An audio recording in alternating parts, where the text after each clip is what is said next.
My name is Jacob Peterson, and I'm 65 years old. The story I'm about to tell you is not about grief, it's about war. It began 1 week after I buried my wife of 40 years. My son and my daughter-in-law called an inheritance meeting. They sat across from me in the boardroom built on my sweat and my wife's soul and made their demand. My daughter-in-law Brenda smiled a smile colder than a Chicago winter and said, "Now that the old woman is gone, you'll sign the company over to my husband and learn to fend for yourself." I smiled right back.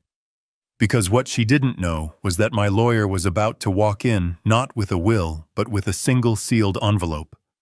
A document that would unravel a 40-year-old secret and burn her entire world to the ground. If you believe that loyalty is earned, not inherited, hit that like button and subscribe because you're going to want to see how this ends. The appearance of Kenji Ishikawa was like dropping a block of ice into a glass of whiskey. The room, already cold, became glacial. Brenda shot him a look, a flicker of irritation crossing her perfectly made-up face. She hadn't anticipated him. This was supposed to be her ambush, a swift, clean strike against a grieving old man. Her voice was laced with sarcasm. "Kenji, what a surprise. I wasn't aware this family meeting required legal counsel." I kept my own voice flat, devoid of emotion. "This isn't a family meeting, Brenda. You just made that clear. This is business, and Kenji is the company's lawyer." I paused, letting the words hang in the air. "He's always present for important business meetings." Kenji gave a professional nod, but said nothing. He placed his leather briefcase beside his chair, but remained standing, a silent, imposing presence. He knew his role right now was to be a witness. My son Ryan shifted in his seat, looking deeply uncomfortable. "Dad, what Brenda meant was—" Brenda cut him off without a second glance. "What I mean is perfectly clear, Ryan. Don't complicate it." She turned her focus back to me, her smile gone, replaced by the predatory look of a corporate raider. "Jake, let's be practical. Carol is gone. The heart of this company is gone. People need stability. The board, the investors, the employees. They need to see a clear line of succession. Ryan has been the COO for 10 years. This is the next logical step. It's what Carol would have wanted. For the company she built to stay with her son. Her legacy. Her legacy. She dared to use that word. She dared to invoke Carol's name to justify her own naked greed. A hot surge of anger coiled in my gut, but I pushed it down. To get angry now was to lose. Carol had taught me that. "Never let them see you sweat," she used to say. "Let them see you think." I looked at Ryan, my son. "Is that what you think, Ryan? You think your mother would want me to hand over everything she and I bled for, just a week after her funeral?" He swallowed hard, his eyes darting away from mine. I'm just thinking about the stability of the company, Dad. People are worried. Mom, she always said family came first." Yes, Carol always said family came first. But her definition of family was built on loyalty, respect, and hard work, not on lazy entitlement disguised as birthright. I looked at the two of them sitting there in their expensive clothes in the mahogany-paneled boardroom that cost more than the house Carol and I first bought. And a memory hit me so hard it almost knocked the wind out of me. Carol and I 40 years ago on the floor of our tiny rented apartment, spreading bills out on the carpet, trying to figure out how to pay them all. I remembered the smell of truck grease that never seemed to wash off from under my fingernails after a 16-hour day driving the one beat-up rig we owned. We bought it with a second mortgage on a house we could barely afford. Ryan's hands. They've never held anything heavier than a 5-iron. I took a deep breath, pulling myself back to the present. "Why the rush, Brenda?" I asked the question quietly. It seemed to throw her. She was expecting an argument, a fight, not a simple logical question. "It isn't a rush," she snapped back a little too quickly. "It's being decisive. The market doesn't wait for grief, Jake. Our competitors will see your hesitation as a weakness. We need a strong leader at the helm, not someone who's distracted." She said that last word with a disgusting amount of fake pity. Distracted? I raised an eyebrow. I was burying my wife. That's not a distraction, Brenda. It's called being human. You should try it sometime. The tension in the room crackled. Ryan looked like he wanted the floor to swallow him whole. Brenda's eyes narrowed. The mask was slipping.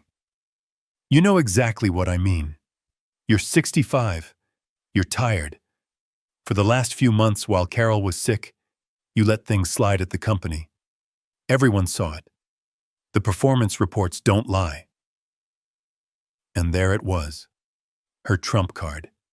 She'd been gathering her ammunition.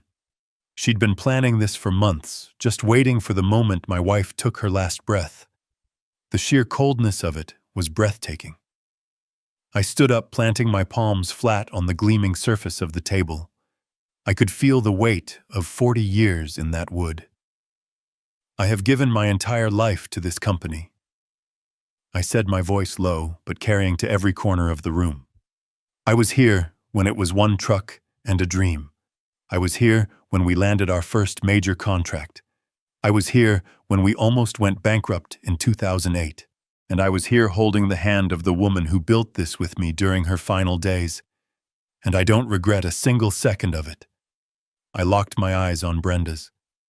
I'm not going anywhere. I am the CEO and chairman of the board of Peterson Freight. Ryan will remain the COO. That is final. I turned to my lawyer. Thank you for coming, Kenji. It was a dismissal. Kenji nodded and began to pack his briefcase. Brenda shot up from her chair, her face flushed with rage. You can't do this. The board. I cut her off. I own 51% of the voting shares, Brenda. I am the board. This meeting is over. A dead silence fell. Brenda stared at me, her eyes burning with a hatred so pure it was almost impressive. Her confidence was gone, replaced by the raw fury of a predator who has had her kill snatched away. Fine, she hissed, her voice dripping venom. Play it that way, old man. We'll see how long you last when the board sees your latest performance reviews. You're a relic, Jake. And relics belong in a museum, not in the CEO's chair. With that, she turned on her heel and stormed out, dragging a stunned and silent Ryan behind her. The slam of the door echoed in the silence. I stood alone in the vast, empty room. The grief for my wife, a weight I thought couldn't get any heavier, was now compounded by the bitter taste of betrayal. I sank back into my chair, suddenly feeling every one of my 65 years. Brenda was right about one thing. I was tired. But she was wrong about everything else. I was no relic. And this wasn't the end. This was the beginning of a war. A war that Carol, in her own brilliant way, had already prepared me to win. I didn't go home after the meeting. I couldn't. The silence in that house, the house I had shared with Carol for 30 years, would have been too loud. Instead, I drove to a small, dimly lit coffee shop in a part of town Brenda wouldn't be caught dead in. It smelled of old books and burnt coffee. It was perfect. Start with any vendors or consultants who've been hired without my direct approval. Any new accounts that were opened in the last 18 months. I want to know who they're talking to, who they're paying. I leaned back, the vinyl of the booth creaking under my weight. Brenda thinks I'm a relic. She thinks I'm too lost in my grief to see what she's doing. I want you to use that. Let her think I'm weak. While she's planning her coronation, I want you to build her gallows. Kenji simply nodded, writing it all down. He didn't ask why. He didn't ask if I was sure. 20 years as my lawyer, he knew how I operated. He knew that when I gave an order like this, it was because the war had already begun. As I watched him make his notes, my mind drifted. Carol's face appeared in my memory, as clear as if she were sitting right next to me. I remembered a conversation we had about a year ago, sitting on our back porch, watching the sunset. I had just approved a new marketing initiative that Ryan and Brenda had pitched. I was proud of Ryan for taking the lead. But Carol had been quiet, a small, thoughtful frown on her face. "What is it, honey?" I had asked. She had looked at me, her eyes which could see right through anyone filled with a familiar worry. "It's Brenda," she had said softly. "I don't trust her, Jake." I had sighed. It was an old argument. "She's ambitious, Carol. That's a good thing. She pushes Ryan." Carol had shaken her head slowly. "No, it's more than ambition. She looks at Ryan and she doesn't see a husband. She sees a stock option. She looks at Peterson Freight and she doesn't see a family legacy.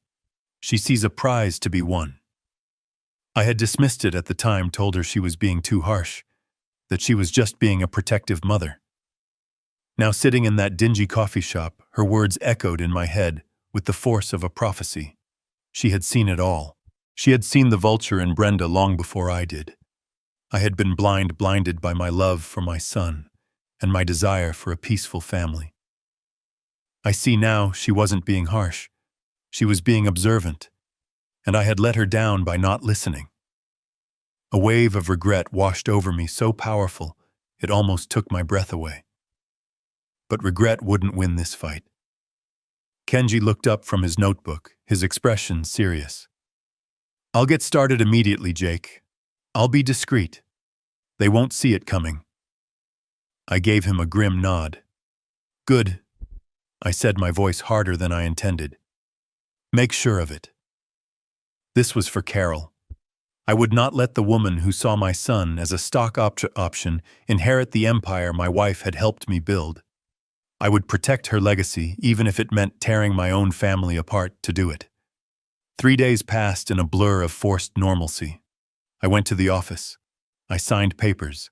I sat in meetings and nodded at projections on a screen that meant nothing to me. Every face I saw was a question. Was this person loyal? Did they know what Brenda and Ryan were planning? The entire company, my life's work, suddenly felt like a hostile country. I was sleeping in my home office on a leather couch that smelled of old paper and Carol's faint perfume. I couldn't bear our bedroom. Not yet. On the 4th day, my phone rang. A private number. It was Kenji. His voice on the other end was stripped of all warmth, a flat, sterile instrument of fact. "Jake," he said, "I found something. It's bad." I sat up straight, my heart starting a slow, heavy drumbeat against my ribs. "How bad?" I asked, my own voice a low rasp. I heard the rustle of papers on his end. "It's a shell corporation. Registered in Delaware, of course. It's called B&R Consulting." B&R, Brenda and Ryan. The arrogance of it was like a slap in the face. They didn't even try to be clever. They were so sure I was a spent force, a sleeping lion they could rob without fear. My hand tightened on the phone, the plastic groaning in protest. "Go on," I said through clenched teeth. Kenji laid it out with the cold precision of a surgeon dissecting a tumor. For the past 22 months, B&R Consulting had been submitting monthly invoices to Peterson Freight. The charges were for vague, intangible services: market trend analysis, supply chain optimization reports, logistical strategy advisement. Each invoice was for an amount just under the threshold that would require my personal signature, an amount that Ryan, as chief operating officer, could approve on his own. My own son. He was the key that opened the vault. Kenji continued. "The reports they supposedly provided are non-existent. I checked with the department heads. They've never heard of B&R Consulting. They never received any such analysis. These were ghost services, Jake. Just a pipeline to drain money from the company." I closed my eyes, a wave of nausea rolling through me. It wasn't just greed. This was a profound betrayal, a meticulous long-term deception. While I was taking Carol to chemotherapy appointments, while I was holding her hand as she slept, they were writing fake invoices. They were stealing from her. From us. "How much, Kenji?" I asked, my voice barely a whisper. I needed to know the number.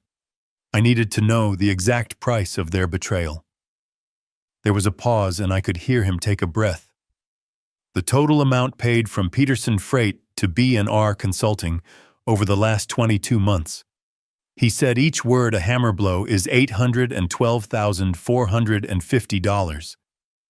The number hung in the air, obscene and monstrous. Over $800,000. A memory surfaced sharp and painful of Carol looking over a quarterly report about a year ago. She had a small frown on her face. "This consulting fee seems high, Jake," she had said, pointing to a line item. I had glanced at it, seen Ryan's signature, and dismissed it. "It's that new efficiency firm Ryan hired," I'd told her. "He says they're worth every penny." The shame of that moment burned in my throat now. She had seen it. Of course she had. She saw everything, and I hadn't listened. "Where did the money go?" I asked Kenji, my voice now cold as steel. The grief in my chest was beginning to crystallize into something harder, something sharper. "The B&R account is registered to a P.O. box," Kenji said. "But I traced the outflows. Large wire transfers. One was a down payment on a vacation home, a ski chalet in Aspen, Colorado. Another paid in full for a brand new Porsche 911. The car is registered in Brenda's name." Aspen. A Porsche. They weren't just stealing to build a nest egg. They were living a fantasy life on a foundation of lies funded by the company his mother had given her life to build. They were laughing at us. I stood up and walked to the window, looking out over the city lights of Chicago. "I want more, Kenji," I said, my voice dangerously quiet. "This is a good start. But I want everything. I want to know where every single dime went. I want the deed to the house, the title to the car, the credit card statements linked to the account. I want a timeline of every purchase they made with that stolen money. Get it all." "I'm already on it, Jake," he replied. "Consider it done." I hung up the phone and stood there for a long time, watching the city breathe below me. The grief was still there, a cold stone in my chest. But now it had a new companion. A cold, clear, and righteous anger. The rules of engagement had changed. This was no longer a boardroom dispute. This was a crime scene, and I was done being the victim. The $800,000 was a body blow, but it wasn't the knockout punch. It was ugly, a straightforward case of embezzlement. But it felt incomplete. It felt like a symptom of a deeper disease. Brenda was greedy, yes. Ryan was weak, yes. But Carol had been suspicious before the stealing had gotten this bad. I remembered her frown a year ago. She wasn't just worried about consulting fees. She was worried about something more fundamental. The money explained Brenda's motive, but it didn't explain Carol's deep, quiet fear in her final months. I needed to understand what Carol knew, and Kenji, with all his financial trackers, couldn't find that. There was only one person left who had been inside that room with us, someone who had seen the unfiltered truth of our family's final days. Maria Sanchez, Carol's private nurse. I drove to her house in Pilsen, a small, neat brick bungalow on a street lined with families. It was a world away from the cold glass and steel of my downtown office. I found her in her small, immaculate garden, tending to her roses. When she saw me, her eyes, normally so bright, filled with a deep sadness. She was a woman of 60, with a kind face etched with laugh lines, but now those lines just looked tired. She wiped her hands on her apron and came to me, pulling me into a hug that felt more real than any I had received in weeks. "Jacob," she said, her voice thick, "I am so sorry for your loss. She was a light." We sat on her small porch drinking chamomile tea she insisted on making. For a few minutes, we just talked about Carol. Not the CEO, not the matriarch, but the woman. The woman who loved bad detective novels. The woman who hummed Frank Sinatra songs off-key when she was concentrating. The woman who knew the names of all Maria's grandchildren and asked about them every single day. "She adored you, Maria," I said, my own voice rough with an emotion I hadn't let myself feel in days. "You were more than her nurse. You were her best friend." Maria's eyes watered. She dabbed at them with a tissue. And she was mine, she whispered. In those last months, we talked about everything. Life, death, our children. She looked up, her gaze suddenly sharp. She was so proud of you, Jacob. How you built everything from nothing. But she was worried. My heart quickened. This was it. Worried? I prompted gently, not wanting to scare her off. About what? Maria hesitated, twisting the tissue in her hands. She looked down at her lap. She made me promise not to say anything. She did not want to cause you more pain. You were already carrying so much. Maria, I leaned forward, my hands clasping on the table between us. Whatever it is, I need to know. Brenda and Ryan, they are trying to take the company. They are saying I'm not fit to run it. They say it's what Carol would have wanted. Maria's head snapped up, her sadness replaced by a sudden fierce anger that took me by surprise. What? She gasped. That is a lie, a wicked lie. She clutched the cross around her neck. She was worried about them. She was worried about what they would do after she was gone. She was breathing hard now, her loyalty to Carol overriding any promise of silence. She changed in the last 2 months, Jacob. She became secretive. She started having private calls with your lawyer, Mr. Ishikawa. She would make me leave the room. She had me bring her old boxes from the attic. Company papers, ledgers, things from years and years ago. I thought she was just reminiscing. Maria's eyes filled with tears again. But it wasn't reminiscing. It was an investigation. She would sit up late with her magnifying glass going over these old documents. She would get so tired, but she wouldn't stop. She kept muttering, "It doesn't add up. It just doesn't add up." My blood ran cold. She had been investigating them. While she was dying, she was using the last of her strength to find the truth she felt, but couldn't yet prove. And I pushed. Did she find what she was looking for? Maria shook her head, her face a mask of confusion. I don't know, she never told me. But there is one more thing. She stood up, her expression suddenly fearful, as if she was breaking a sacred oath. She made me promise. She said, Maria, if anything happens, if they move against him, and if Jake ever needs to know the whole truth, I want you to give him this. She went inside her small house. I could hear her moving around, opening a drawer, her footsteps hesitant.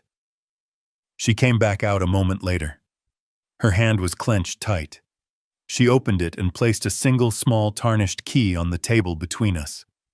It wasn't a house key. It looked like a key to a safe deposit box. She told me, do not give it to him unless he is in trouble. He will be in pain. I don't want to add to it if I don't have to. But if he needs to fight, this will be his shield and his sword. Those were her exact words, Jacob. I stared at the key. It was so small, so insignificant. But I could feel the weight of it, the weight of my wife's love and her foresight. She hadn't just been suspicious. She had been planning. She had been laying a path for me, a set of breadcrumbs to follow from beyond the grave. The $800,000 was just the beginning. This key was the real story. She said you would know where it belongs, Maria whispered. She said it was to an old box she kept at the First National Bank downtown. A box she opened before you were even married. I picked up the key, its cold metal biting into my palm. A box from before our marriage. A secret Carol had kept for over 40 years. The fight wasn't just about money anymore. It was about a truth Carol had died protecting. And I was about to unearth it. Thank you, Maria, I said, my voice thick. You have no idea what you've done. She nodded, tears rolling down her cheeks. God bless you, Jacob. Now go and fight for her. The next morning, I was at the First National Bank on LaSalle Street right as it opened. The key felt heavy in my pocket, a small piece of metal that held the weight of an entire lifetime. I was led by a stern-looking woman in a navy blue suit into the vault. The air was cold, sterile, and silent, broken only by the sound of our footsteps on the marble floor and the mechanical click of the vault's massive circular door. She led me to a wall of brushed steel boxes and indicated a small one near the bottom. "This is box 31B," she said, her voice devoid of emotion. "It was opened in 1979. Before I even met Carol." A cold dread washed over me. What had she been hiding from me from the very beginning? I was left alone in a small private viewing room. Just me, a desk, a chair, and the heavy, cold metal box. My hands were trembling slightly as I took out the tarnished key. It fit perfectly. I inserted my own key from the bank, turned them both, and heard a satisfying heavy thunk. The lock was open. I pulled the long, narrow box out of its slot. It was heavier than I expected. I placed it on the desk and just stared at it for a moment. This was it. The sword and the shield. The whole truth that Carol was so afraid to burden me with. I lifted the lid. There was no velvet lining, no glittering jewels, no stacks of cash. It was just full of paper. Old yellowed paper that smelled of dust and time. My eyes scanned the contents, my heart hammering in my chest. At the top was a small, faded photograph of a young Carol, one I had never seen before, looking beautiful but impossibly sad. Beneath it, a bundle of letters tied with a faded silk ribbon. And under those two official-looking documents. I picked up the first one. It was a birth certificate. My breath hitched. The name on it was Ryan Peterson. My son. I ran my finger down the lines past his date of birth to the space for the parents' names. Father Jacob Peterson. And then I looked at the line for mother. The name written there in crisp typed ink was not Carol. It was a name from a life I had buried 45 years ago. A name I never ever thought I would see again. My blood turned to ice. It didn't make sense. And then I saw the second document. It was a set of adoption papers, dated 6 months later, legally transferring all parental rights of the child Ryan Peterson to one Carol Chenoweth. At the very bottom of the box, almost hidden, was a small leather-bound diary. I recognized Carol's handwriting on the first page, but it was the looping, hopeful script of a young woman I had just started to fall in love with. The fraud, the $800,000. All of it evaporated from my mind. This was the real secret. And I was about to read it in her own words. My hands were shaking. I opened the small leather-bound book. The first page was dated April 10th, 1983, just 2 months before we were supposed to get married. Her handwriting was the looping, hopeful script of the woman I was falling in love with. I started to read, and my world tilted on its axis. "I found out today," she wrote. "Jake, my Jake, the man I am going to build my life with, had a moment of weakness, a mistake, a stupid, drunken mistake 9 months ago that I could have forgiven. I could have screamed and cried, and we would have moved past it. But it's not just a mistake anymore. That mistake has a name. His name is Ryan. He has a child. With a woman from his past, a woman he swore meant nothing, a woman who showed up on his doorstep today holding a baby." I had to stop my breath catching in my throat. I remembered that day. The sheer animal panic. I had told Carol, but I hadn't told her everything. I had told her it was a lie, a shakedown. I had lied to her. I read on my shame a physical weight in my chest. He lied to me. The next entry read a few days later. The ink was darker, pressed harder into the page. He stood in our kitchen and lied to my face. He said she was desperate that the child wasn't his. But I saw his eyes. Jake is a terrible liar. I knew he was telling me what I wanted to hear, not what was true. So I did something I'm not proud of. I followed him. I followed him to a rundown apartment complex on the south side. I watched him hand her a wad of cash. And I saw her. The mother, she was broken, thin with eyes so hollow they looked like holes in her face. And then I saw the baby, him. Just a tiny thing in a dirty blanket. He wasn't just a mistake. He was a person. A tiny, innocent person. He's my son. He's Jake's son. And he's being raised in a place with no hope. I haven't slept in 3 days. The lie is sitting between us at the dinner table. But it's not the lie that's keeping me awake. It's the baby's face. I can't get it out of my head. My vision blurred. I had to wipe my eyes. I never knew. I never knew she had done that. I thought I had handled it, paid the woman off, and that she had disappeared. I was a fool. A young, arrogant fool. The next entry was a week later. I confronted him today. I told him I knew. I told him I knew Ryan was his son.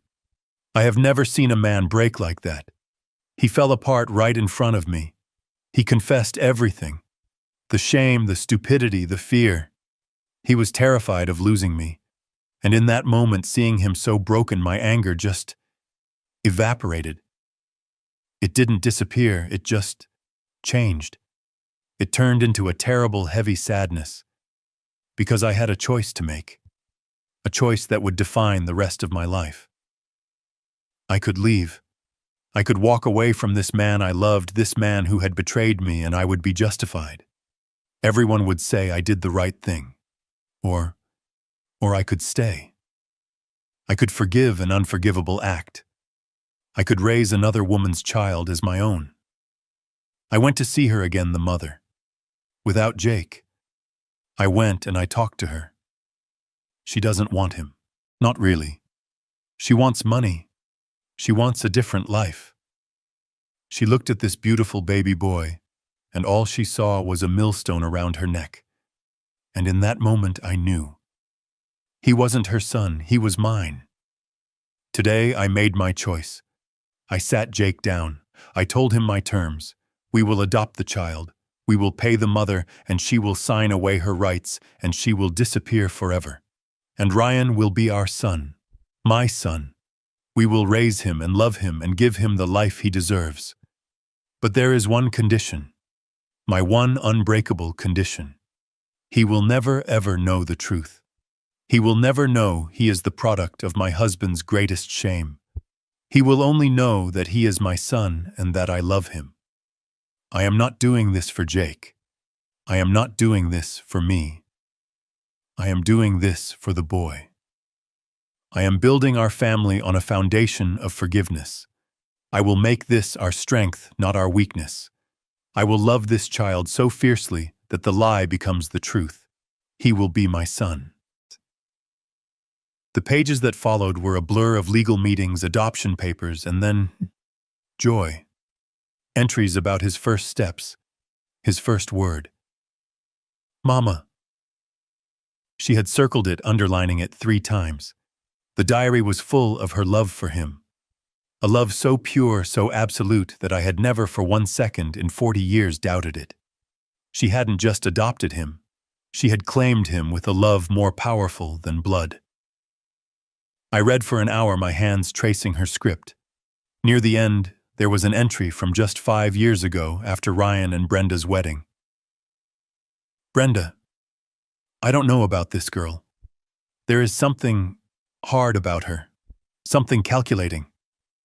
I see the way she looks at Ryan, not with love, but with ambition. Like he's a stepping stone. It worries me. He is a good boy, my boy, but he is soft.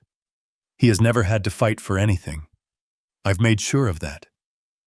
Maybe I made him too soft. Maybe in protecting him from the truth, I forgot to teach him how to see it in others. I closed the book. My body was shaking, not with anger, but with a profound, earth-shattering awe.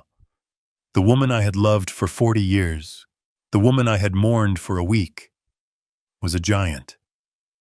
Her capacity for love, for forgiveness, was something I couldn't even comprehend. She hadn't just forgiven my betrayal. She had taken my greatest shame, my deepest secret, and she had transformed it into our family. She had built our entire life on an act of impossible grace. And now the very son she had saved, the son she had loved as her own, was siding with a woman who wanted to destroy everything she had built. The stealing the $800,000, it was all layered on top of this. A betrayal of a sacrifice I had never even known she'd made. I sat there, in the cold, silent vault, holding the diary to my chest. And for the first time since her funeral, I wept. I wept for her strength. I wept for my own blindness. And I wept for the son I was about to lose. I spent the next 2 days in a daze. The world outside my window moved on, but I was trapped in the cold, silent vault of the First National Bank, reading my wife's words over and over.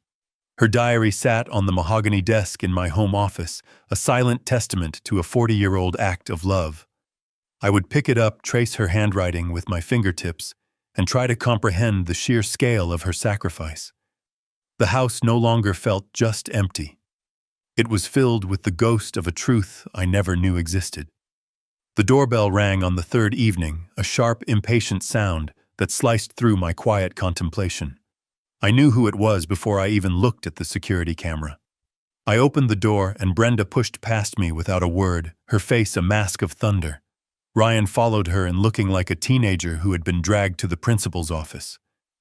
"What the hell is this, Jake?" Brenda began spinning around to face me in the foyer. She didn't even bother with a greeting. My corporate American Express was declined. At Nordstrom.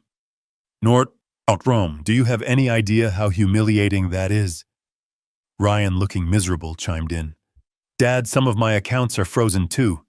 Kenji's office sent a memo. We can't approve the new fleet purchase. We can't even approve payroll for the West Coast Logistics Department. What is going on? Brenda sneered, taking a step closer. This is your little game, isn't it? You lost in the boardroom, so now you're going to burn the whole company down out of pure spite. Is this your grand plan, to drive Peterson Freight into the ground just so we can't have it? Carol would be disgusted by what you're doing to her memory. I just looked at them. I listened to her shrill accusations and I felt nothing. The anger I should have felt, the rage at her audacity, simply wasn't there. It had been burned away by the truth in that diary, replaced by a profound, weary sadness. I saw them not as villains but as children. Ignorant children playing with matches in a house soaked in gasoline. I let her finish her tirade, letting the ugly words hang in the air between us, echoing in the high-ceilinged foyer that Carol had designed. When she finally ran out of breath, her chest heaving, I slowly turned my gaze from her and looked directly at Ryan. My son. The boy Carol had loved so fiercely, it reshaped her entire life. My voice when I spoke was quiet, but it seemed to command all the air in the room. I'm just protecting your mother's legacy. Brenda let out a short, incredulous laugh. Her legacy is the company, you senile old fool. I didn't look at her. I didn't even acknowledge she had spoken. I kept my eyes locked on Ryan. Her entire legacy, I repeated slowly, letting each word land with its own weight. The parts you know about, and the parts you don't. I let the silence stretch, letting the implications sink into the space between us. Then I delivered the blow, a question that was also a weapon. Are you sure you know what that legacy is, son? The effect was instantaneous. It was like I had spoken in 2 different languages at once. Brenda's face contorted, first in confusion, then in pure rage. What is that supposed to mean? Stop talking in riddles. What are you hiding? But Ryan didn't hear her. He just stared at me, his face suddenly pale. The word legacy had hit him in a way it couldn't hit Brenda. For her, it was a synonym for money and power. For him, it was about his mother. The woman who had read to him every night. The woman who had nursed him through the flu. The woman whose funeral he had just attended. My question had bypassed his greed and struck something deeper. Something he couldn't name. A flicker of genuine doubt, perhaps even a pang of guilt, crossed his face. He was thinking about his mother, truly thinking about her, and he was realizing that he didn't have an answer to my question. I held his gaze for a moment longer. The accounts are under a temporary administrative review, I said, my voice now shifting to the cool, detached tone of a CEO. It is a standard procedure recommended by legal counsel to protect the company's assets during a period of leadership transition. It's just business. I turned and started walking back toward my office. Now, if you'll excuse me, I have a lot of work to do. I left them standing there in the foyer, Brenda fuming and speechless, Ryan looking lost and utterly confused. I didn't need to show them the door. The power in the room had shifted completely and irrevocably. They hadn't come here and cornered a grieving widower. They had walked into a minefield they didn't even know existed. And I had just shown them the first tripwire. The psychological advantage I gained in the foyer was a foothold, but I knew Brenda wouldn't back down. She was like a cornered snake. She would only become more venomous. It was time to stop playing defense. It was time to set the trap. The next morning I sent the email. It was a work of art in corporate warfare. Brief, cold, and utterly official. It was a summons for an emergency meeting of the board of directors of Peterson Freight to be held in 24 hours. The agenda item was listed simply as a review of executive operational conduct and fiduciary responsibilities. It was a declaration of war. I could picture Brenda reading it, a triumphant smirk spreading across her face. She would see it as a sign of weakness, the last desperate move of a cornered king. She'd think I was foolish enough to fight her on her own turf in front of the very people she'd likely been poisoning against me for months. She would spend the next day preparing her arguments, marshalling her performance reports, ready to paint me as an emotional, grieving relic unable to lead. She would be preparing for a boardroom brawl. She had no idea she was walking into an ambush. The morning of the meeting, I chose my suit with care. A dark charcoal suit Carol had bought for me on our 35th anniversary. She said it made me look powerful. Today, I needed that power. As I knotted my tie, I didn't see a tired, grieving man in the mirror. I saw a soldier. I wasn't dressing for a meeting. I was putting on armor. I was in the boardroom a full hour early. I watched them on the security feed as they walked through the lobby of the building I had built. Brenda led the way, her stride brisk and confident, a shark gliding through familiar waters. She was smiling, nodding at employees performing the role of the queen-in-waiting. Ryan trailed a half step behind her, his expression a familiar mixture of anxiety and borrowed arrogance.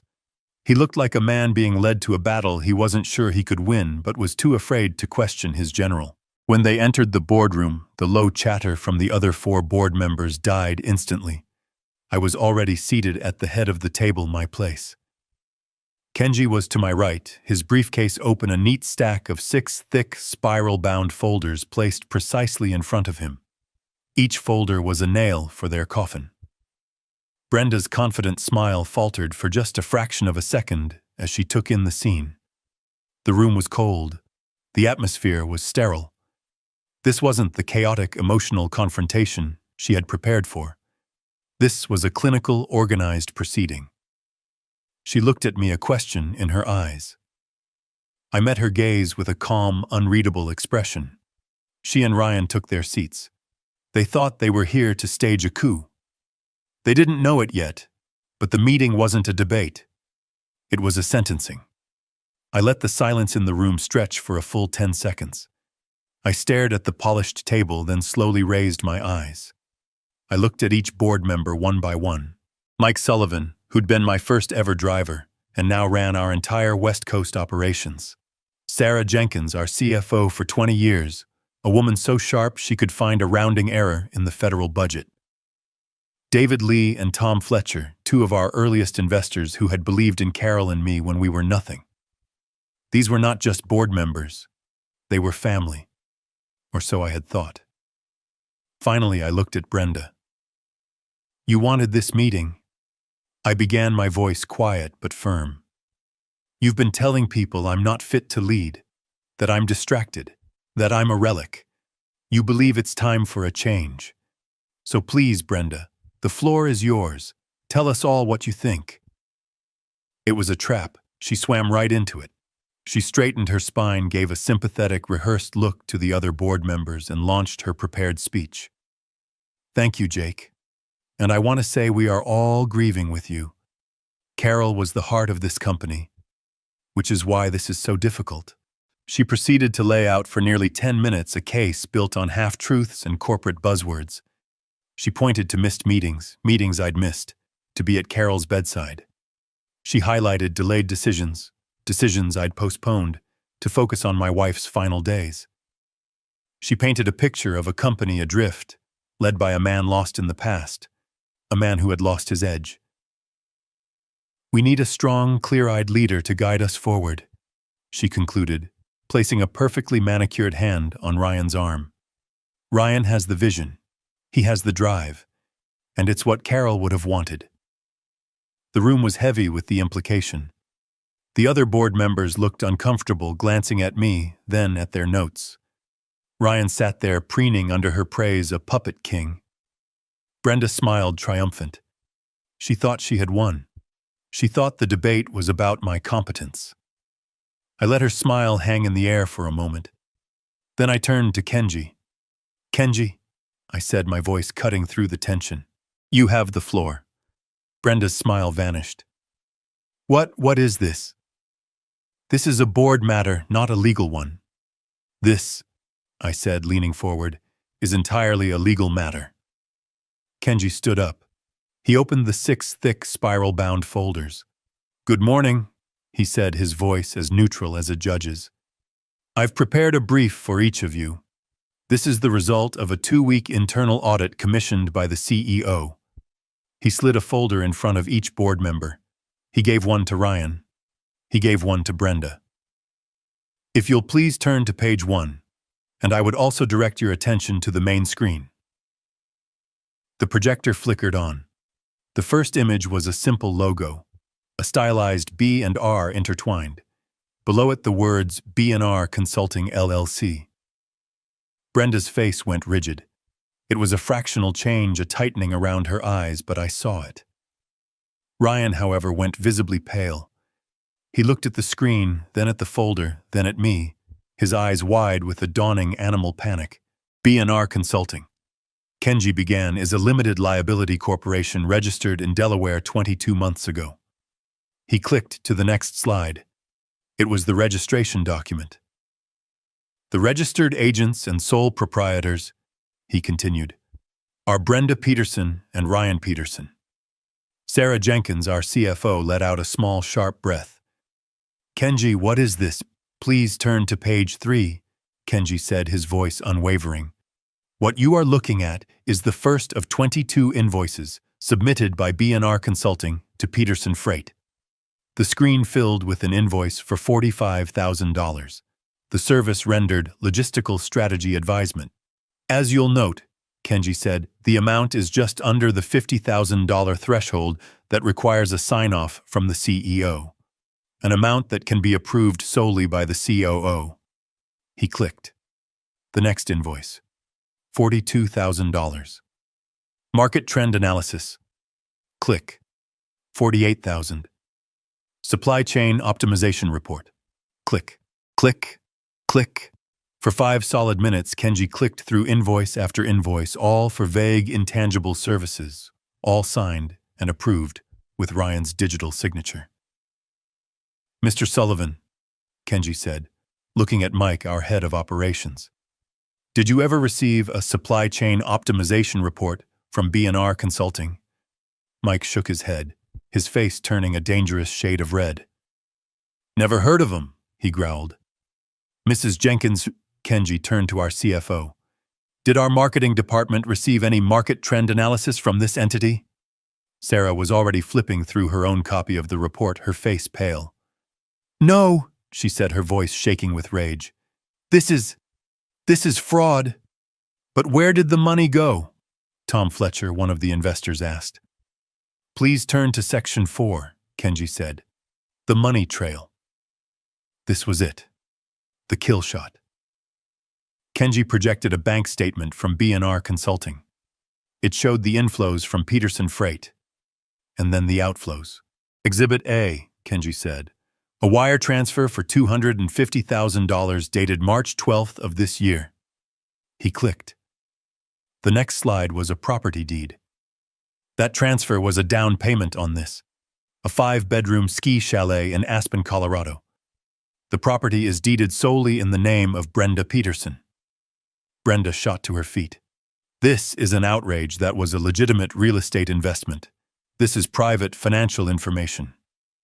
It was purchased with stolen company funds, Kenji stated flatly, not raising his voice, which makes it company business. He clicked again. Exhibit B, a wire transfer for $160,000 dated June 1st. The next slide, a vehicle registration. Payment in full for a 2023 Porsche 911. The vehicle is registered, also to Brenda Peterson. You son of a... Mike Sullivan started to rise, his fists clenched. I put a hand on his arm and he sank back into his chair, breathing like an angry bull. Brenda was losing it. Her face was flushed, her voice shrill. Those were performance bonuses, compensation for our consulting work. Ryan approved them. It's all perfectly legal. Was it legal, Mrs. Peterson? Kenji asked, his voice suddenly sharp. When you used the funds to pay off over $75,000 in personal credit card debt. He clicked again. Amex statements. Neiman Marcus. Cartier. And finally, Exhibit C. The remaining balance of the B&R consulting account, $402,000, was transferred 2 days ago, the day after our last meeting, into this private high-yield savings account. He projected the account statement. Jointly owned. Ryan Peterson and Brenda Peterson. Kenji let the image hang on the screen. Then he put up the final slide. It was just a number in a large black font. $812,450. This is... David Lee, the investor, was speechless. He just stared at Ryan. Ryan had completely crumbled. He wasn't even looking at the screen. He was white as a sheet, his hands visibly trembling. He looked like a child.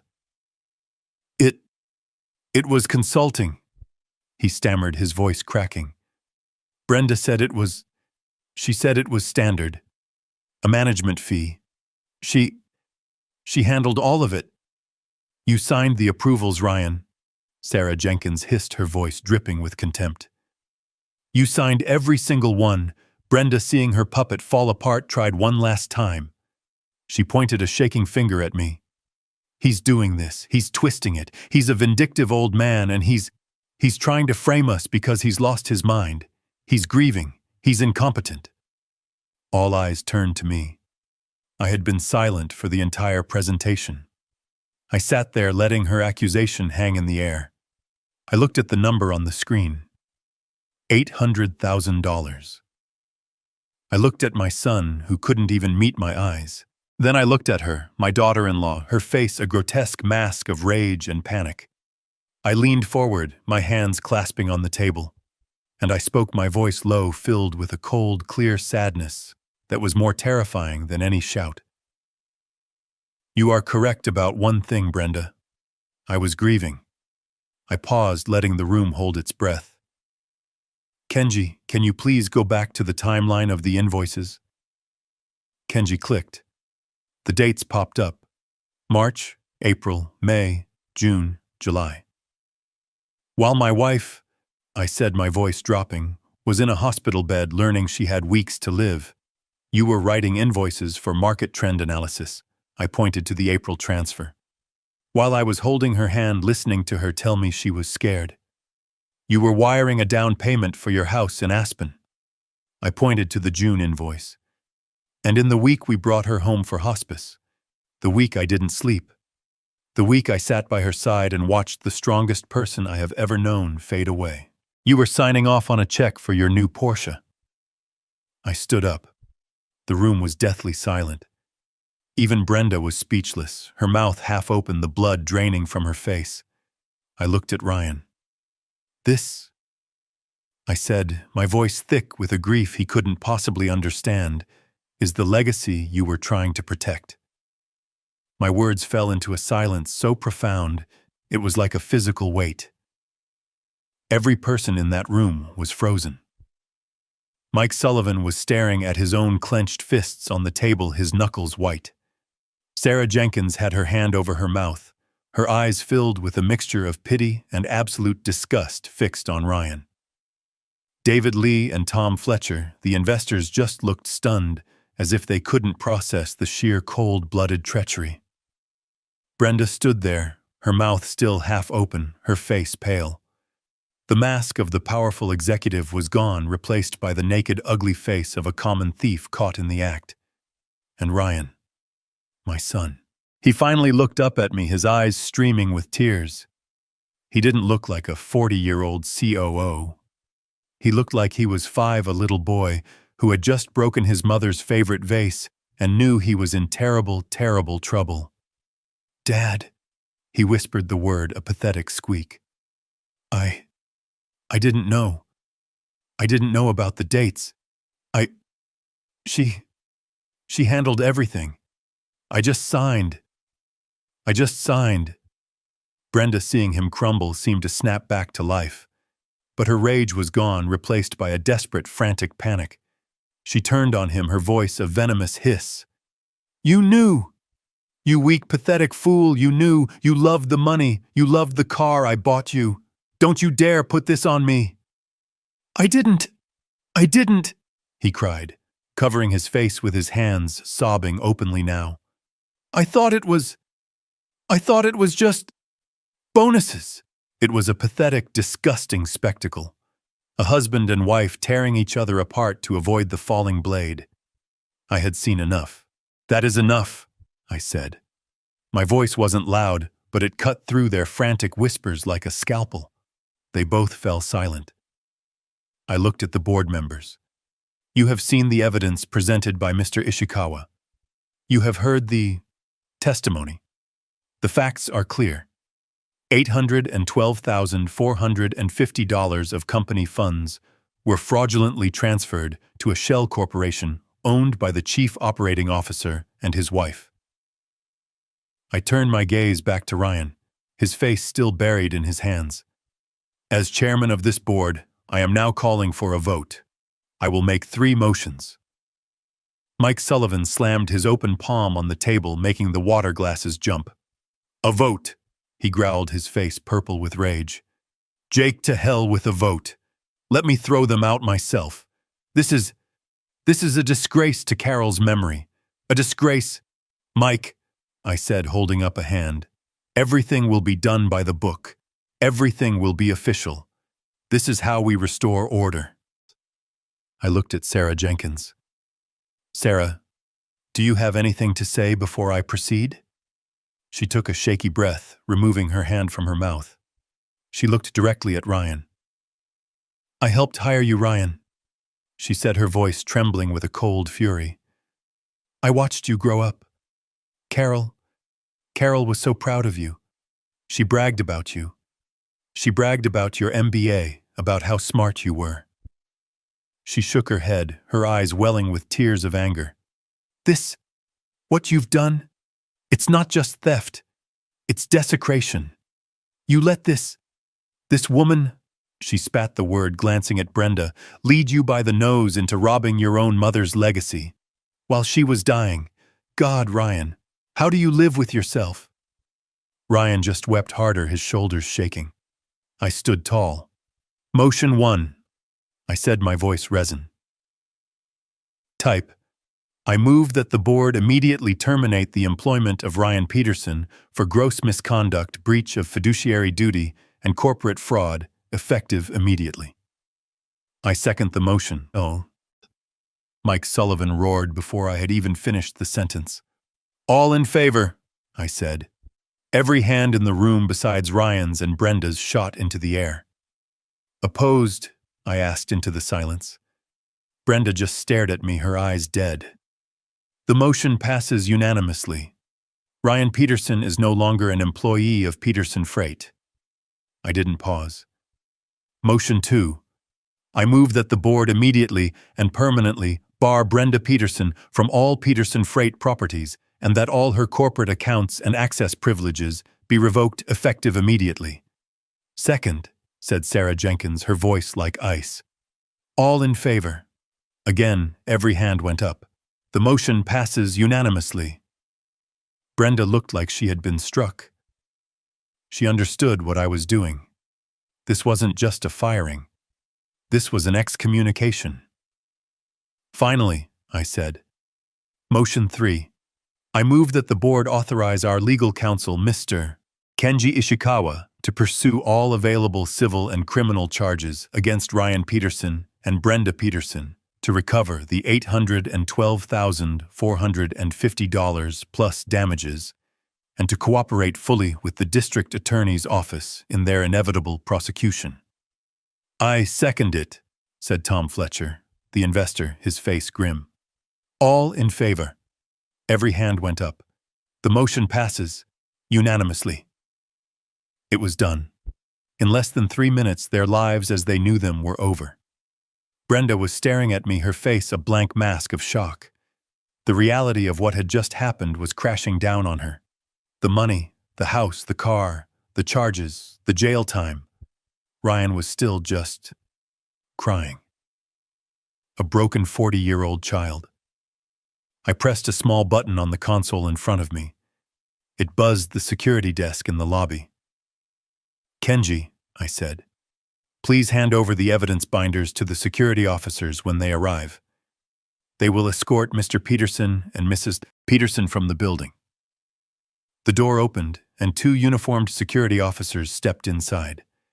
They were large men, and their presence suddenly made the room feel very small, very real. Jake, Dad, please, Ryan whispered, looking up at me, his face a mess of tears and snot. Please don't do this. I'm sorry. I'm so sorry. I looked at him. My son. The boy Carol had saved. The boy I had raised. And I felt a vast, empty ocean of pity and disgust. Sorry doesn't bring back the money, Ryan. I said, my voice flat. And it damn sure doesn't honor your mother's memory. You made your choice. You signed the papers. I nodded to the guards. They are no longer employees or guests. Please see them out. One guard stepped toward Ryan, and the other toward Brenda. Brenda, in a final pathetic burst of defiance, snatched her purse. You don't have to touch me, I'll walk, she spat. She strode out of the room, her head held high, a queen in a fantasy of her own making, even in her absolute defeat. Ryan, however, couldn't even stand. The guard had to gently but firmly lift him by the arm. Dad, he cried out, one last desperate plea. I turned my back to him. I couldn't look at him. I faced the window looking out over the city Carol and I had built. I heard him being led out, his sobs echoing down the hall until the heavy boardroom door clicked shut, sealing them out of my life, out of her company forever. The disarmament was complete.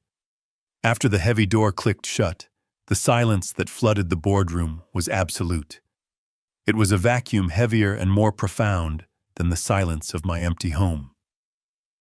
The other board members, Mike, Sarah, David, and Tom, had filed out quietly one by one, each placing a hand on my shoulder as they passed.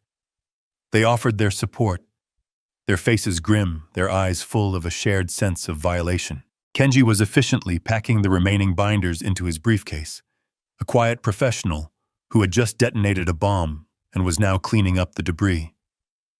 But I just sat there, at the head of the table that had been mine for 40 years. I stared at the empty chair where Ryan had sat, at the overturned water glass he'd knocked over in his panic. I felt no triumph. There was no surge of victory, just a vast cold emptiness and a profound bone-deep weariness. I looked at the number still glowing on the projector screen. $812,450. It was a massive sum, but it felt insignificant. I looked at the timeline of the invoices. March, April, May, June. And suddenly, it all clicked into place, not as a random series of thefts, but as a meticulously laid path of breadcrumbs. Carol. This wasn't my counteroffensive. It was hers. Every single step I had taken in the last 2 weeks, I realized I hadn't been walking alone. I had been following a map she had drawn for me, her strange, secretive calls to Kenji in her final months, her request for Maria to bring her old ledgers and company papers from the attic, her casual throwaway comment a year ago about the consulting fees being high, her warning to me, the one I had dismissed, that Brenda saw Ryan as a stock option. She had seen it. She had seen the rot long before I did. She knew she was dying. She knew I would be blinded by my grief. And she knew better than anyone that my love for Ryan was a weakness Brenda would exploit. So in the last precious months of her life, while her body was failing her, her mind, that brilliant, sharp, incredible mind, was working overtime. She wasn't just reminiscing over old papers. She was building a case. She was laying the groundwork.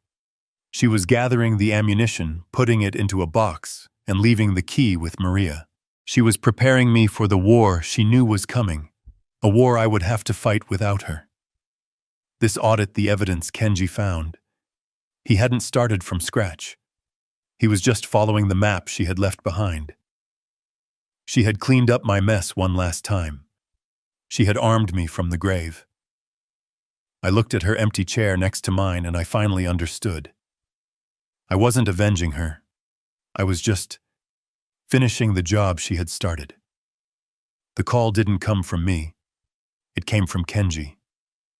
A week after the board meeting, a week of deafening, suffocating silence, he contacted their new and presumably very expensive lawyer. He proposed a meeting. A final opportunity. His email read, to discuss the separation terms and the pending civil litigation. It was a perfectly baited trap, and I knew Brenda would swim right into it. I knew exactly how her mind worked. She was a transactional creature. To her, everything was a negotiation. She would see this as a lifeline. She'd be convinced that I wouldn't really want the humiliation of a public criminal trial. Father sues son for embezzlement. The headlines would be terrible for the Peterson Freight brand. She would think she was coming to barter. She would trade her silence for my mercy. She would try to leverage her marriage to Ryan, her status as the mother of my grandson, to avoid jail time, and maybe, just maybe, walk away with some kind of severance. She still thought this was about the $800,000. She still believed she had a card left to play. And Ryan would just be there, a hollowed-out shell dragged along by her desperate, frantic hope. Kenji's office was on the 50th floor, a glass box of steel and gray marble that overlooked the Chicago River. It was nothing like my warm, mahogany-paneled office. This place was cold, sterile, and impartial, the perfect, unforgiving setting for what was about to happen. I was already seated at the head of the long glass conference table when they were shown in. Kenji sat to my right, his posture as rigid as the skyline behind him. The door opened. They looked diminished. The week had not been kind. Brenda's usual designer power suit was replaced by something less sharp, something that looked store-bought. Her makeup was applied a little too thickly, a brittle mask of defiance painted over a base of pure animal panic. Ryan was worse. He looked like a ghost. He was unshaven, his eyes were red-rimmed and hollow, and he wouldn't look at me. He just shuffled in and collapsed into the chair furthest from me, as if trying to make himself small to disappear into the expensive upholstery. Brenda, however, arched right up to the table and dropped her purse on it with a loud thwack. "All right, Jake," she said. Her voice was brittle, forcing a strength she clearly no longer possessed. "You've had your fun. You humiliated us. You've made your point. Are you finally ready to be reasonable?" She tried to muster a sneer. "What's the offer? We won't go to trial. We'll sign a non-disclosure. We'll figure out a payment plan for the money. What's it going to take to make this go away?" I just looked at her. I felt nothing. No anger, no hate. Just a deep, profound pity for her complete and total blindness. She was still trying to haggle over the price of a used car, not realizing she was standing on a gallows. "There is no offer, Mrs. Peterson," Kenji said, his voice cutting through her bluster. "This is not a negotiation." Brenda's forced confidence wavered. "Then what is this?" She snapped, her voice rising in pitch. One last chance to gloat. One final round of humiliation before you send your own son to prison. I finally spoke. My voice was quiet, but it seemed to suck all the air out of the room. This isn't about the money you stole, Brenda. That's a separate matter. A matter for the district attorney. I nodded to Kenji, who placed a single new blue-bound folder on the table. This is about the will.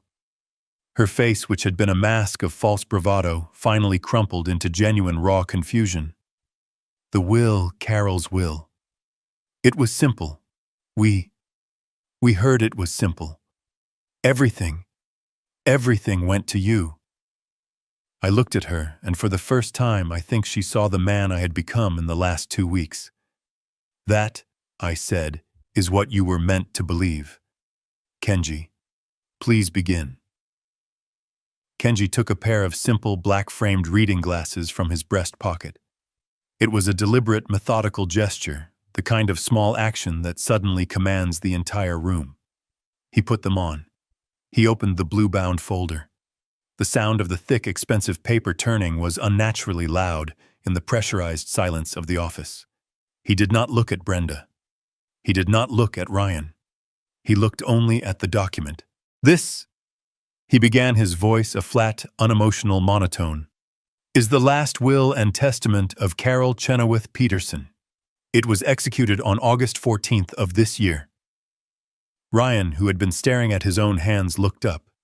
His hollow eyes finally showed a flicker of confusion. August, he whispered. That was 2 months before she... Brenda's eyes narrowed. 2 months, she repeated, her voice sharp. She signed a new will 2 months ago.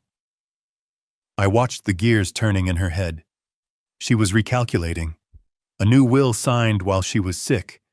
She was probably thinking Carol had cut me out or given everything to charity in a fit of emotion. Her mind couldn't even conceive of the truth. This document, Kenji continued as if they hadn't spoken, revokes all previous wills and testaments in their entirety. I will, with your permission, skip the preliminary articles regarding the disposition of personal effects and move directly to the primary articles concerning the major assets. Get on with it, Brenda snapped. Kenji turned a page. Article 3. All personal liquid assets, including, but not limited to, all bank accounts, money market accounts, and stock portfolios held solely in the name of Carol Chenoweth Peterson. Bequeath in full to my beloved husband, Jacob Peterson. Brenda let out a small, almost triumphant sigh of relief. She visibly relaxed in her chair. See, she said, forcing a smile at Ryan. It's the same. It all goes to Jake. So what is this? What's the point of this drama, Jake? I said nothing. I just waited. I knew what was coming. Kenji held up a single finger, a silent command for her to be quiet. Please, Mrs. Peterson, I have not finished. His voice was like a chip of ice. That was Article 3. We are now on Article 4. This article, he said, pausing to look over his glasses at her, concerns my client's controlling interest in Peterson Freight Incorporated. Specifically, the 51% of voting shares she inherited from her father, Mr. David Chenoweth, and which are, as stipulated by her prenuptial agreement with Mr. Peterson, her sole and separate property. Brenda's smile vanished. Her head tilted. Her separate property. I could hear the cold dread in her voice. The $800,000 had been stolen from the company. But this was Carol's personal stake. A stake that was by law completely untouchable by me or by Ryan. What about the company? She stammered. Kenji looked back down at the page. Article 4, Section A. All shares mentioned are to be placed into a newly formed entity upon my death, to be named the Peterson Legacy Trust. He read through a dense paragraph of legal jargon describing the trust's structure, its fiduciaries, its tax implications. Brenda was fidgeting, her panic rising. Get to the point, she almost yelled. Kenji turned the final page of the document. I am at the point, Mrs. Peterson. I am at Article 4, Section B. He paused again, a long, agonizing silence. It is, he said, what my client referred to as the bloodline clause. The what clause? Brenda's voice was a high-pitched squeak. Kenji raised his voice slightly, as if he were addressing a courtroom, and he read very, very slowly, enunciating every single syllable. The controlling interest of Peterson Freight, the aforementioned 51%, shall only be transferred in part or in full from the Peterson Legacy Trust to an heir or heirs who can provide definitive biological and genetic proof of being of my direct bloodline. The silence that followed was so complete I could hear the faint hum of the air conditioning. Ryan just sat there, his face a complete blank, the words not computing. He was too slow, too insulated from reality to grasp the implication. But Brenda was different. Her face was a storm of rapid conflicting emotions, confusion, fear, and then a sudden desperate realization. She looked at Kenji. She looked at me. She looked at Ryan.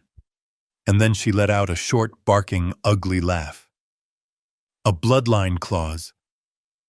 What is this Game of Thrones that... That's just Ryan. It's just a fancy vindictive legal way of saying it goes to her son, our son. She was nodding, reassuring herself. Right, Jake. She looked at me, desperate for confirmation. This is just another sick, twisted game. You're trying to scare us. She turned on Kenji. So what? You want a blood test? Fine, get a needle. We'll do it right now. Ryan is her son. He's her only child. This is meaningless. It's just... I watched her, this rabid animal, still fighting, still clawing, still trying to make the facts fit her narrative. She was standing on a trapdoor and arguing about the color of the paint. I let her rant for another 10 seconds, her voice growing more shrill, more hysterical. She still thought she was safe. She still thought the man sitting next to her, the man she had used as a key to the vault, was Carol's son.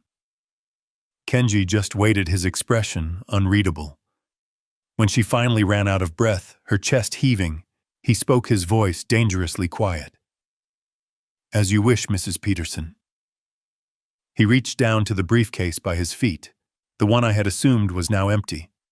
He pulled out a single thick, sealed manila envelope, the same envelope I had seen in the boardroom. He placed it on the glass table with a soft, definitive thud. Mrs. Peterson, he said, was a very thorough woman. She anticipated this contingency.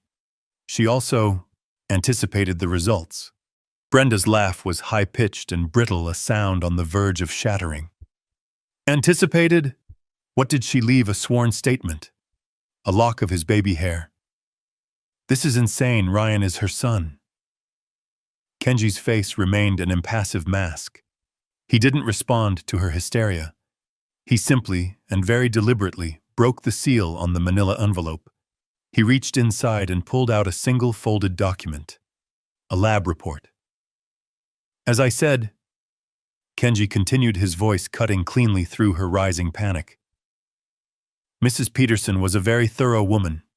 In her final weeks, she was concerned about the company's future. She was concerned about discrepancies. She authorized, as part of her estate, planning a full genetic audit of her direct lineage. She provided her own sample, of course. He then turned his gaze cold and sharp as a surgeon's scalpel directly to Ryan. And Ryan, she requested a sample from you as well.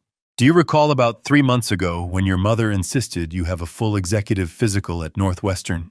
She was so worried about your health, she said. Ryan, who had been a ghost in the chair, blinked. My physical. With Dr. Evans, yes. She said she was worried about my cholesterol. Indeed, Kenji said. She was. She also, under a private medical directive, had the lab run a full comparative DNA panel against her own sample. She wanted to confirm her legacy, to ensure the bloodline clause was ironclad. Kenji unfolded the paper. This, he said, holding it up, is the result of that comparative panel from Northwestern Memorial Hospital's certified genetics lab. He didn't need to read the whole thing. He just read the summary. His voice was flat, devoid of any drama, which only made the words more devastating. Conclusion, he read. The sample provided by Mr. Ryan Peterson and the sample provided by Mrs. Tusha, Carol Peterson, shows 0 common genetic markers consistent with a mother-son relationship. The probability of maternity is 0.00%. The world stopped. Ryan just stared. His mouth opened, but no sound came out. He looked like a fish gasping for air, his mind completely unable to process the words. He looked at me, his eyes wide, begging me to say it wasn't true. Brenda's face went completely, terrifyingly blank. The rapid calculations, the anger, the fear, it all vanished, replaced by a void. She looked from Kenji to the paper to Ryan, and then to me. "What?" she whispered. It was the smallest, most terrified sound I had ever heard her make. What does that mean?" I leaned forward, resting my forearms on the glass table. And for the first time I let the full weight of my grief, my betrayal, and my pity show in my voice. "It means," I said, looking right at her, "that he isn't her son." But Brenda's mind was racing, trying to find a foothold. "But he's your son, so you had an affair." She was grasping at straws, trying to find a scenario that still made sense. "You cheated on Carol?" "Yes," I said. My voice was a low rasp. "I did. Once. A long time ago. Before we were even married. A stupid, drunken mistake I made 45 years ago." I looked at Ryan, my son, whose entire world was disintegrating in real time. "Your biological mother, she didn't want you. She wanted money. I paid her. I thought that was the end of it." I turned my gaze back to Brenda, whose face was now a mask of pure, horrified confusion. "But Carol," I said, my voice thick with an awe she could never comprehend. "Carol knew, she knew the truth, and she forgave me. She went and she found him. She legally adopted him. She raised him. She loved him. My God, she loved him more fiercely than any mother I have ever known. She loved him as her own. She made him her son in every way that mattered. But," and here my voice turned to cold steel, "she couldn't make him her blood. And her will, the will she wrote, is based on blood, not on love." The finality of it hit Brenda like a physical blow. She staggered back, clutching the table. "No," she whispered. "No. So he gets nothing. The company. He gets nothing. He gets nothing from her trust," Kenji stated flatly. "Then who?" Brenda shrieked, her voice cracking into a hysterical scream. "Who gets it? If not Ryan, then who? Did she have another kid? A secret kid?" Her laugh was a raw, broken sound. "This is insane. There is no one else." I just looked at her. I looked at my broken son, who was rocking back and forth, whispering, "No, no, no," to himself. I had dreaded this moment. I had dreaded this pain. But Carol had known. She had planned for this too. She had known that the truth in all its devastating, cleansing power was the only way. "You're right, Brenda," I said, my voice quiet again. "He wasn't her only child." Brenda froze. Her eyes snapped to mine. "What?" The door to the conference room opened. It hadn't been locked. Kenji had arranged for this. A woman stepped in. She was in her early 40s, perhaps 42, 43. She was tall, with an air of quiet, professional confidence. She had dark hair, a kind, intelligent face, and my breath hitched. She had Carol's eyes, the same shape, the same depth, the same piercing intelligence. She was dressed not in a power suit, but in the practical, no-nonsense green scrubs of a doctor, a white lab coat thrown over them, a stethoscope draped around her neck. She looked like she had just come from a hospital floor. She looked at me, at Kenji, and then at the two broken people at the table, her expression one of polite professional curiosity mixed with a deep underlying sadness. Brenda stared at her. "Who the hell are you, Timout? This is a private meeting." Kenji stood up. "Brenda Peterson, Ryan Peterson," he said, his voice taking on a formal tone of introduction. "Allow me to present Dr. Ann Wallace. She is a double-board certified cardiothoracic surgeon currently on staff at the University of Pennsylvania Hospital in Philadelphia." He paused, letting the title settle in the air. Then he delivered the final killing blow. "She is also," he said, gesturing to the doctor, "the biological daughter of Carol Chenoweth Peterson. The child she gave up for adoption when she was 19 years old, long before she ever met you, Jake. And as of this morning, the sole verified biological heir to the Peterson Legacy Trust. She is the new owner of 51% of Peterson Freight." The name hung in the air, a final unanswerable fact. Dr. Ann Wallace. Carol's daughter. The true heir. Brenda's face, which had been a mask of raw confusion, crumpled. It didn't happen all at once. It was a slow-motion collapse. Her mouth opened and closed, but the shrill, demanding voice was gone. All that came out was a small, dry gasp, like a burst of dust. She looked at Dr. Wallace, this calm, intelligent woman in her scrubs, and her mind simply broke. The intricate web of lies, of manipulations, of long-term planning, of entitlement, it all tore apart in a single instant. This woman's very existence was a reality Brenda could not fit into her world. "No," she whispered. It wasn't a denial. It was a plea for the world to make sense again. "No, you're lying. This is a trick. Jake, you hired her." She pointed a shaking finger at Anne. "She's an actress. You hired an actress. This is conspiracy. It's fraud." Her voice climbed the scale, becoming high and thin, the sound of a violin string stretched to its breaking point. "We'll sue you. We'll sue all of you. We'll demand a test. That won't be necessary, Mrs. Peterson," Kenji said, his voice quiet, but laced with the cold finality of an executioner. "Dr. Wallace was located by Mrs. Peterson herself over 6 months ago. They met. They reconciled. And they coordinated this entire transition of legacy. The DNA confirming Dr. Wallace as Carol's biological daughter has already been certified and is appended to the will. It is ironclad. There is nothing to fight." That was the last blow. The word ironclad. Brenda's wild-eyed panic just deflated. All the fight, all the venom, all the ambition that had defined her entire being evaporated in a single ragged exhale. She sank into her chair, not sitting, but collapsing, as if her bones had turned to jelly. She put her head in her hands, her shoulders starting to shake. But this wasn't the sound of grief. It was the dry, ugly, racking sob of pure, absolute loss. The sound of a gambler who had bet everything on a sure thing only to watch the house take it all. She had lost the money. She had lost the company. She had lost her future. She was nothing. And Ryan, my son. He hadn't moved.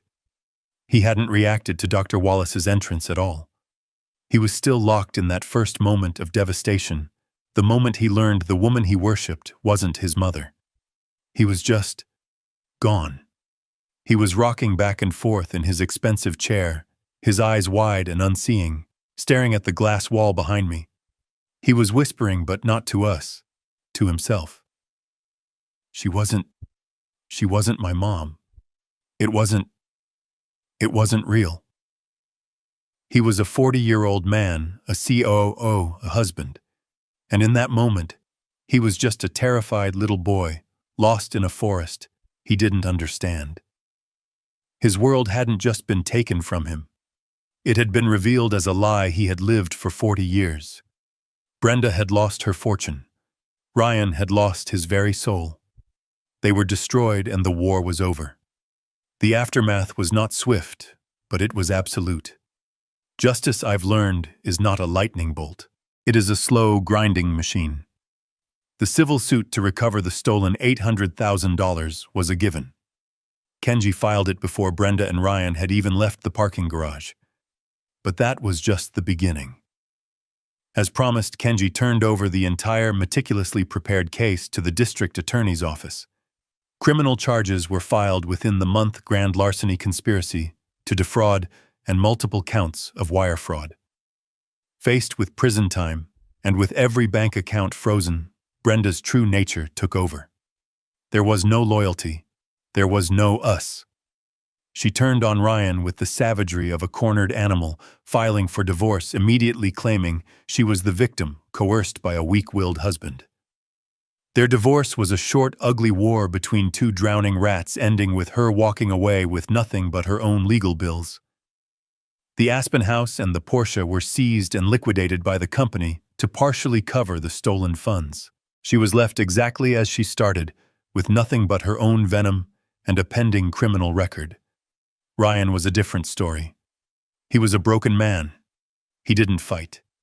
He pleaded guilty to every single charge, his confession, a quiet, pathetic whisper in the courtroom. He had lost his mother, his wife, and his entire identity in the span of a few weeks. He had nothing left to lie for. Given his full cooperation and perhaps a father's quiet plea to the DA for leniency, the judge went easy on him. He avoided prison. He was sentenced to 5 years of probation, 2,000 hours of community service, and a court-ordered restitution plan that he would likely be paying for the rest of his life. He lost his job, his money, and his name.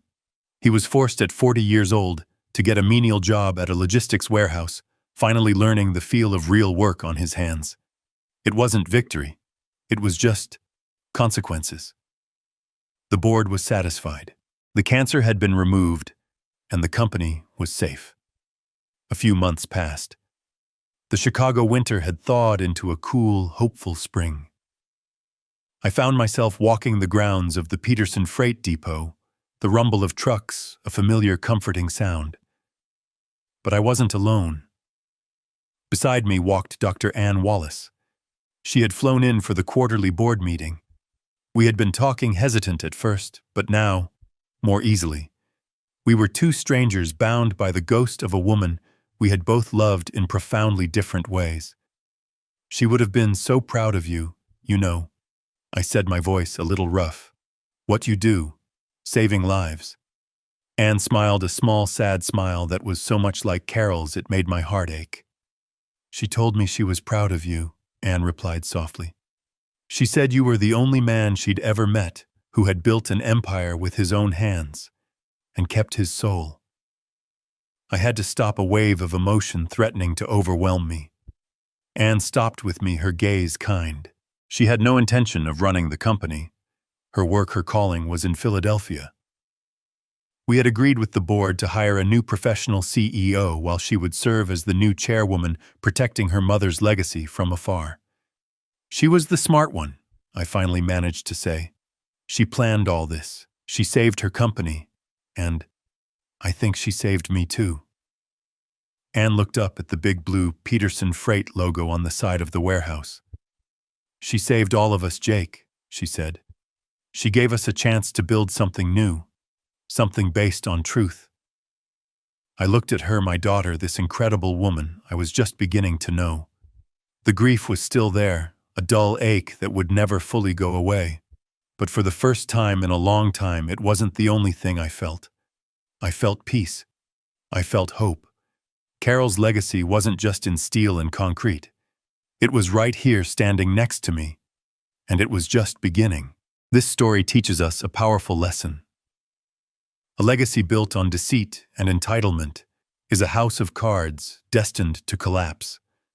True strength isn't just in what you build, but in the wisdom to protect it. Carol's ultimate power wasn't only her incredible capacity for forgiveness, but her clear-eyed understanding that truth, no matter how painful, is the only foundation that endures.